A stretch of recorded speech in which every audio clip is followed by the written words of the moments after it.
चंद्रशेखर आजाद के उम्मीदवार की जी। चर्चा करें, दामोदर यादव जी। की, और उनके लिए चंद्रशेखर आजाद खुद ही प्रचार करने जी। दतिया पहुंच जाते हैं। लेकिन जातीय फैक्टर के हिसाब से आपको क्या लगता है कि क्या उतने कामयाब हो पाएंगे जितना नरोत्तम मिश्रा का प्रभाव दतिया पर है? क्या ये जी। प्रभाव दामोदर यादव डाल पाएंगे? देखिए, दामोदर यादव हम्म, के बारे में अगर मैं बात कहूँ तो हम्म, बिल्कुल इसमें कोई दो राय नहीं है कि इससे पहले मुकाबला जो मध्य प्रदेश में हुआ करता था वो कांग्रेस बनाम बीजेपी रहा करता था। लेकिन शायद ये पहला मौका ऐसा है जहां पर आजाद समाज पार्टी की भी चर्चा यहाँ पर होती हुई दिखाई पड़ रही, बल्कि चर्चा नहीं बल्कि ये भी कहा जा रहा है कि वो मजबूत फाइट में दिखाई हम्म, पड़ते हैं, क्योंकि जातिगत समीकरण के हिसाब से अगर हम देखें तो सवर्ण जो है वो यहाँ पर 14% के आसपास आते हैं। उनको अगर अगर अलग भी कर दिया जाए तो दलित जो समुदाय के लोग हैं, या जो कह सकते हैं कि उनका भी जो यहाँ पर परसेंटेज है वो 14% के अलावा यादव 7% है और मुस्लिम 4% यहाँ पर दिखाई पड़ते हैं। यानी कि मिला जुला कर ये जो आंकड़ा है 25% का बन जाता है। और 25% अगर दामोदर यादव के पक्ष में चला जाता है तो फिर ये कहा जा सकता है कि वो चुनाव में बने हुए हैं। इसीलिए लगातार वो न सिर्फ बयानबाजी कर रहे हैं बल्कि उनके समर्थन में खुद चंद्रशेखर आजाद जो है दतिया पर पहुंचते हैं और लोगों के बीच में जाकर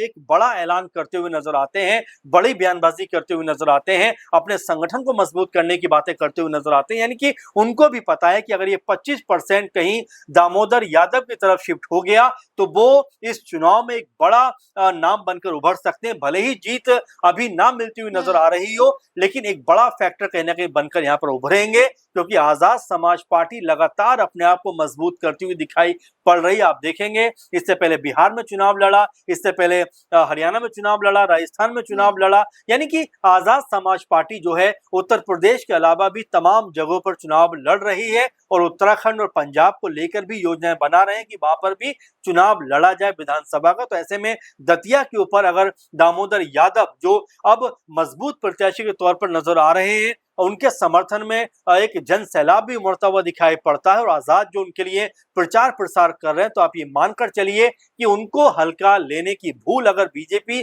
और कांग्रेस पार्टी ने की, और जिस आंकड़े पे हम लोग बात कर रहे हैं कि अगर 25% ये और 2-4-5% इधर उधर से अगर वोट उनके पास यानी कि ओबीसी समुदाय से भी वोट उनके पास चला जाता है तो ये 30-35 का आंकड़ा बन सकता है, जो किसी भी पार्टी के लिए